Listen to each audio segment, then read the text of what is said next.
শুক্রবার দিন অথবা রাতে একটি তাসবিহ পড়িলে আল্লাহ তাআলা বলবেন, বান্দা আমি তোমারও হয়ে গেলাম, আজকে তুমি যা চাইবা আমি আল্লাহ তোমাকে তাই দিব। যে দোয়া করবা সেই দোয়া কবুল করব, তোমার মনের আশা পূরণ করে দিব। প্রিয় ভাইয়েরা, প্রিয় মা বোনেরা, এই দোয়াটি পড়ে যদি আপনি আল্লাহর কাছে রিজিক চান, আল্লাহ আপনাকে রিজিক দান করবেন, এমন ধন সম্পদ অর্থ সম্পদের মালিক বানায়া দিবেন, আপনার অভাব অনটনগুলো দূর হয়ে যাবে। ঋণ থাকলে আল্লাহ নিজে আপনার ঋণগুলো পরিশোধ করে দিবেন এবং আপনার বিপদ আপদ বালা মুসিবতগুলো দূর করে দিয়ে আপনার পরিবার সংসারে আল্লাহ রহমত বরকত দিয়ে ভরপুর করে দিবেন ইনশাআল্লাহ। এই জন্য প্রিয় ভাইয়েরা, প্রিয় মা বোনেরা, আজকে শুক্রবার দিন হোক রাত হোক, শুক্রবারে অবশ্যই আপনারা এই তাসবিহটা পড়বেন। এই আমলটা ভুলেও মিস করবেন না। আমি যেভাবে যে নিয়ম বলে দিব, সম্পূর্ণ নিয়ম কানুন মেনে আপনারা যদি তাসবিহর আমল করতে পারেন, এই একটা তাসবিহ পাঠ করতে পারেন, আপনাদের কপাল খুলে যাবে, ভাগ্য খুলে যাবে। আল্লাহ আপনাকে দুনিয়া আখিরাতে সফলতা সুখ শান্তি দান করবে ইনশাআল্লাহ। প্রিয় ভাইয়েরা, প্রিয় মা বোনেরা, এই জুমার দিন, শুক্রবার দিন অনেক ফজিলতপূর্ণ দিন। এই জন্যই তো আল্লাহ রব্বুল আলামিন পবিত্র কুরআনুল কারীমের মধ্যে একটি স্বতন্ত্র সূরা, সূরাতুল জুমআ, জুমার নামে আল্লাহ একটা স্বতন্ত্র সূরা নাজিল করে দিয়েছেন। এই সূরা নাজিল করে আল্লাহ বুঝাইয়া দিলেন এই শুক্রবার দিন অনেক দামি দিন। এমনি ভাবে আমাদের কলিজার টুকরা পিয়ারা নবীজি সাল্লাল্লাহু আলাইহি ওয়াসাল্লাম বলেন, ইন্না ইয়াউমাল জুমআতি সাইয়্যিদুল আইয়াম ওয়া আযামুহা ইনদাল্লাহ ওয়া হুয়া আযামু ইনদাল্লাহি মিন ইয়াউমিল আযহা ওয়া ইয়াউমিল ফিতর। আমাদের নবী বলেন, জুমার দিন হলো সব দিনের সর্বশ্রেষ্ঠ দিন। এই জুমার দিন আল্লাহর কাছে ঈদুল আজহা এবং ঈদুল ফিতরের চাইতে অনেক বেশি দামি। অর্থাৎ রমজানের পরের ঈদ ঈদুল ফিতর, কুরবানির ঈদ হলো ঈদুল আজহা। এই দুই ঈদকে যদি এক পাল্লায় রাখা হয় আর একটা জুমার দিনকে যদি এক পাল্লায় রাখা হয়, জুমার দিনের দাম অনেক অনেক বেশি হয়ে যাবে। সুবহানাল্লাহ। এমনি ভাবে আমাদের নবী বলেন, জুমার দিনের 5টি বৈশিষ্ট্য রয়েছে। এই জুমার দিনে আল্লাহ রব্বুল আলামিন আদম আলাইহিস সালাতু ওয়াস সালামকে সৃষ্টি করেছেন। জুমার দিনের 2 নাম্বার বৈশিষ্ট্য হলো, এই জুমার দিনে আল্লাহ রব্বুল আলামিন আদম আলাইহিস সালাতু ওয়াস সালামকে জান্নাত থেকে দুনিয়াতে প্রেরণ করেছেন। জুমার দিনের 3 নাম্বার বৈশিষ্ট্য হলো, এই জুমার দিনে আদম আলাইহিস সালাতু ওয়াস সালাম দুনিয়া থেকে বিদায় হয়ে গেছেন, মৃত্যুবরণ করেছেন। জুমার দিনের 4 নাম্বার বৈশিষ্ট্য হলো, আমাদের নবী বলেন, জুমার দিনে এমন একটা সময় আছে যে সময় দোয়া করলে দোয়া কবুল হয়ে যায়। আল্লাহ খালি হাতে বান্দাকে ফিরিয়ে দেন না। মুহাদ্দিসিনে কেরামগণ বলেন, জুমার দিন কোন সময় দোয়া কবুল হয়? 2টা সময় দোয়া কবুলের সময়। এর মধ্যে একটি সময় হলো জুমার দিন, জুমার নামাজ আদায়ের পরে যে দোয়া করা হয়, ওই দোয়া আল্লাহ কবুল করে নেন। এমনি ভাবে জুমার দিন আসর থেকে মাগরিব এর মাঝামাঝি যে সময় আছে, ওই সময়ও দোয়া কবুলের সময়। এই জন্য মনে রাখবেন, আপনি বিপদে আছেন, পেরেশানিতে আছেন, অভাবের মধ্যে আছেন, আপনার অনেক কিছু প্রয়োজন আছে, জুমার নামাজের পরে দোয়া করে আল্লাহকে বলেন, অথবা জুমার দিন আসর এবং মাগরিব এর মাঝামাঝি সময়ও দোয়া কবুলের সময়। ওই সময়ও আপনি আল্লাহকে দোয়া করবেন, আল্লাহর কাছে আপনার চাওয়া পাওয়া বলবেন। আল্লাহ আপনার চাওয়া পাওয়া বাসনাগুলো পূরণ করে দিবেন। সুবহানাল্লাহ।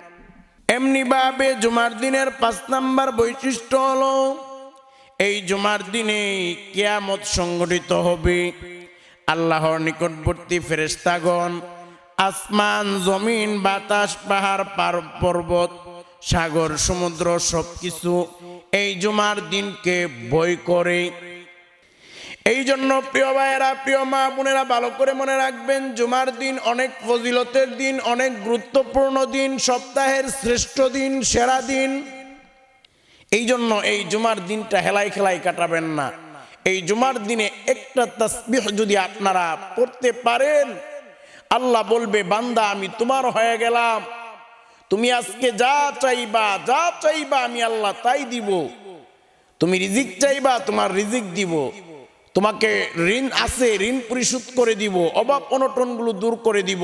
বিপদ আপদ থেকে তোমাকে হেফাজত করব। বিপদ আপদ থাকলে এগুলো দূর করে দিব। এই জন্য অবশ্যই তাসবির আমলটা করবেন। তো প্রিয় ভাইয়েরা, প্রিয় মা বোনেরা, এই আমল করার জন্য সর্বপ্রথম ভালো করে সুন্দর করে উযু করে নিতে হবে। উযু করবেন, তবে উযু করার শুরুতে পড়বেন বিসমিল্লাহির রহমানির রহিম। উযুর শুরুতে বিসমিল্লাহ পড়বেন এবং উযুর শেষে একবার কালিমে শাহাদাত পাঠ করবেন।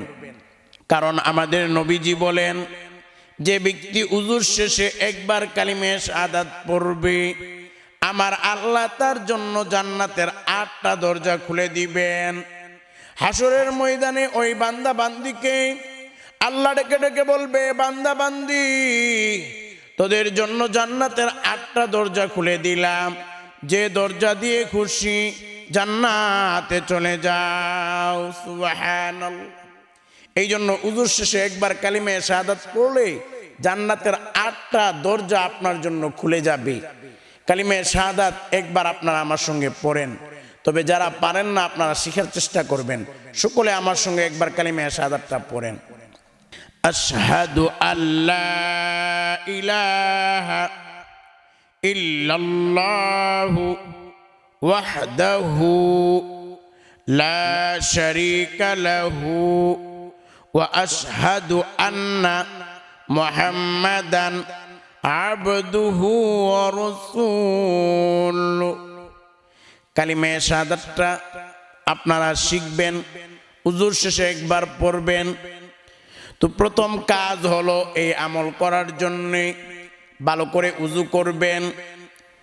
এরপর 2 নাম্বার কাজ হলো আপনারা নবীর প্রেম ভালোবাসা নিয়ে আমি যে দুরুদের কথা বলে দিব, যে নিয়মে বলে দিব, ওই দুরুদটি আপনারা 11 বার পড়বেন। নবীর প্রেম ভালোবাসা নিয়ে আপনারা 11 বার এই দুরুদটি পড়বেন। মনে রাখবেন, দুরুদ পড়লে আপনাকে আল্লাহ 10টা রহমত দান করবে, 10টা গুনাহ মাফ করবে, 10টা নেকি দান করবে, 10টা মর্যাদা বৃদ্ধি করবে। একবার দুরুদ পড়লে 10টা গুনাহ মাফ, 10টা নেকি পাবেন, 10টা মর্যাদা বৃদ্ধি করবে আল্লাহ, 10টা রহমত আল্লাহ দান করবেন একবার দুরুদের বিনিময়ে। তো আমি যে দুরুদটার কথা বলবো ওই দুরুদটা আপনারা 11 বার পড়বেন। মনে রাখবেন, দুরুদ পড়লে ওই দুরুদগুলো ফেরেশতারা নবীর রওজায় নবীর কাছে পৌঁছে দেয়। ফেরেশতারা নবীকে গিয়ে বলে, ওগো নবীজি, বাংলাদেশ থেকে অমুকের ছেলে অমুক আপনার প্রতি এতবার দুরুদ পাঠ করেছে। আমার নবী শুনে বড় আনন্দিত হয়ে যায়, বড় খুশি হয়ে যায়।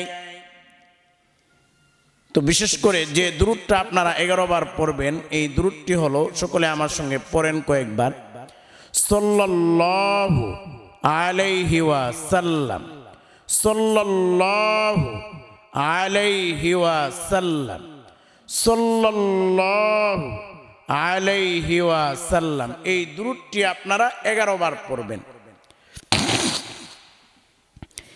এরপর 3 নাম্বার কাজ হলো আপনারা এই দোয়াটি আমার সঙ্গে 11 বার পড়বেন। এই দোয়াটি পড়লে আল্লাহ আপনার জীবনের সব গুনাহ খাতাগুলো মাফ করায়া দিবেন। আল্লাহ আপনাকে নিষ্পাপ বেগুনাহ মাসুম বানায়া দিবেন। এই দোয়াটি সকলে আমার সঙ্গে পড়েন। আস্তাগফিরুল্লাহ ওয়া আতুবু ইলাইহি। দ্বিতীয়বার সকলে পড়েন। আস্তাগফিরুল্লাহ ওয়া আতুবু ইলাইহি। আস্তাগফিরুল্লাহ ওয়া আতুবু ইলাইহি। এই ইস্তেগফার তওবা পড়লে, ইস্তেগফার করলে আল্লাহ 5টা পুরস্কার দিবে। 1 নাম্বার পুরস্কার হলো আপনার জীবনের সব গুনাহ মাফ করবে। 2 নাম্বার পুরস্কার হলো আল্লাহ আপনাকে জান্নাতে প্রবেশ করাবে। 3 নাম্বার পুরস্কার হলো জান্নাতের নহর থেকে আপনাকে শরবত পান করানো হবে। 4 নাম্বার পুরস্কার হলো আপনার অভাব অনটনগুলো দূর করবে। 5 নাম্বার পুরস্কার হলো আপনাকে নেক সন্তান দান করা হবে এই ইস্তেগফার পড়লে। এই জন্য বেশি বেশি ইস্তেগফার পড়বেন। আস্তাগফিরুল্লাহ ওয়া আতুবু ইলাইহি, আস্তাগফিরুল্লাহ ওয়া আতুবু ইলাইহি। ইস্তেগফার বেশি বেশি করে পড়বেন। তো তবে এখানে আমলের ক্ষেত্রে 11 বার ইস্তেগফার পড়বেন। এরপর 4 নাম্বার হলো আপনারা লা ইলাহা ইল্লাল্লাহ, লা ইলাহা ইল্লাল্লাহ এটি 100 বার পড়বেন। এই লা ইলাহা ইল্লাল্লাহ যখন আপনি পড়বেন, লা ইলাহা ইল্লাল্লাহ সরাসরি আরশে আজিমে আর একটা নূরের খুঁটি আছে, ওই নূরের খুঁটিতে গিয়ে ধাক্কা দিবে। নূরের খুঁটিটা হেলতে থাকবে, দুলতে থাকবে। আল্লাহ ডাকদা বলবে, নূরের খুঁটি তুই কেন হেলতেছিস, কেন দুলতেছিস? নূরের খুঁটি আল্লাহকে বলবে, আল্লাহ তোমার বান্দা লা ইলাহা ইল্লাল্লাহ বলতেছে, যার কারণে আমি হেলতেছি, দুলতেছি। আল্লাহ ডাকদা বলবে, হে নূরের খুঁটি তুই থেমে যা। নূরের খুঁটি বলবে, আল্লাহ যতক্ষণ আপনার ওই বান্দার জীবনের যৌবনের সব গুনাহ মাফ না করবেন ততক্ষণ আমি থামতে পারবো না। তখন আল্লাহ ডাকদা বলবে, হে নূরের খুঁটি আমার এই বান্দা বান্দির জীবনের যৌবনের সব গুনাহগুলো মাফ করে দিলাম। সুবহানাল্লাহ। আল্লাহ ক্ষমার ঘোষণা দিতে দেরি, সঙ্গে সঙ্গে নূরের খুঁটিটা থেমে যাবে। এই জন্য আপনারা 4 নাম্বার কাজ হলো লা ইলাহা ইল্লাল্লাহ, লা ইলাহা ইল্লাল্লাহ, লা ইলাহা ইল্লাল্লাহ এটি 100 বার পড়বেন। 100 বার পড়ার পরে শেষে আপনারা পড়বেন লা ইলাহা ইল্লাল্লাহু মুহাম্মাদুর রাসূলুল্লাহ। এরপর 5 নাম্বার কাজ হলো আপনারা এই দোয়াটি আপনারা 41 বার পড়বেন। এটা হলো 5 নাম্বার কাজ। ইয়া রাজ্জাকু ইয়া আল্লাহু, ইয়া রাজ্জাকু ইয়া আল্লাহু, ইয়া রাজ্জাকু ইয়া আল্লাহু, ইয়া রাজ্জাকু ইয়া আল্লাহু।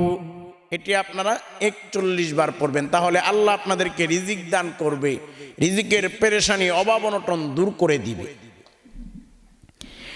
এরপর 6 নাম্বার কাজ হলো আপনারা পড়বেন এই একটি তাসবিহ যদি পড়েন আল্লাহ বলবে, বান্দা আমি তোমার হয়ে গেলাম, তুমি আজকে যা চাইবা তাই পাইবা, আমি আল্লাহ তোমাকে খালি হাতে ফিরে দিব না।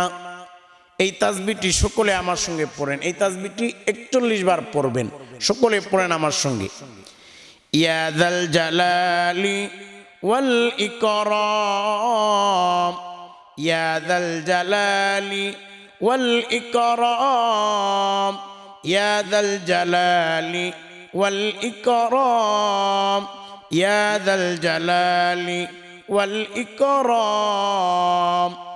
এটি 41 বার পড়ার পরে আপনারা সর্বশেষে যে দুরুদের কথা বলে দিব ওই দুরুদটি 11 বার পড়বেন। দুরুদটি এভাবে পড়বেন, সাল্লাল্লাহু আলাইহি ওয়াসাল্লাম, সাল্লাল্লাহু আলাইহি ওয়াসাল্লাম। এই আমলগুলো করার পরে দুইটা হাত তুলে চোখের পানি ছেড়ে দিয়ে কান্না করে করে আল্লাহর কাছে দোয়া করবেন।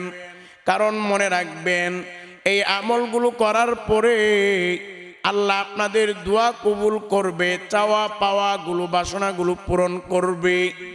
এই জন্য আপনারা দুইটা হাত তুলে চোখের পানি ছেড়ে দিয়ে কান্না করে করে আল্লাহকে বলবেন, ওগো মালিক, জীবনে কত গুনাহ করেছি, জীবনের তামাম গুনাহ খাতাগুলো মাফ করে দাও, সব গুনাহগুলো মাফ করে দাও। ও আল্লাহ, আপনার বাসায় আপনি বলবেন, রিজিকের অভাব থাকলে রিজিক চাইবেন, পেরেশানি থাকলে মুক্তি চাইবেন, পেরেশানি থেকে বিপদ আপদ থেকে মুক্তি চাইবেন। আপনার চাওয়া পাওয়াগুলো আল্লাহকে বলবেন। এবং আপনার আপনজন যদি দুনিয়া থেকে বিদায় হয়ে যায়, তাদের জন্য দোয়া করে বলবেন, ওগো মালিক, আমার জনম দক্ষিণী মা দুনিয়াতে নাই, 3.5 হাত মাটির নিচে অন্ধকার কবরের দেশে তো আছে। ওগো মালিক, জানি না অন্ধকার কবরে কি হালতে আছি। আল্লাহ, আমাদের আপনজন যারা দুনিয়া থেকে বিদায় হয়ে গেছে, সকলের কবরে আজকের দোয়ার হাদিয়াগুলো পৌঁছায়া দাও। সকলের কবরগুলোকে জান্নাতের বাগান বানায়া দাও। এইভাবে করে করে আপনি আপনার মতো করে আপনার বাসায় দোয়া করবেন। দুইটা হাত তুলে চোখের পানি ছেড়ে দিয়ে দোয়া করবেন। কারণ আমাদের নবী বলেন, যখন কেউ দুইটা হাত তুলে চোখের পানি ছেড়ে দিয়ে আল্লাহর কাছে দোয়া করে, আমার আল্লাহ ওই 2 হাত খালি ফিরিয়ে দিতে লজ্জাবোধ করেন। অর্থাৎ আল্লাহ রব্বুল আলামিন অবশ্যই অবশ্যই দোয়া কবুল করে নেন।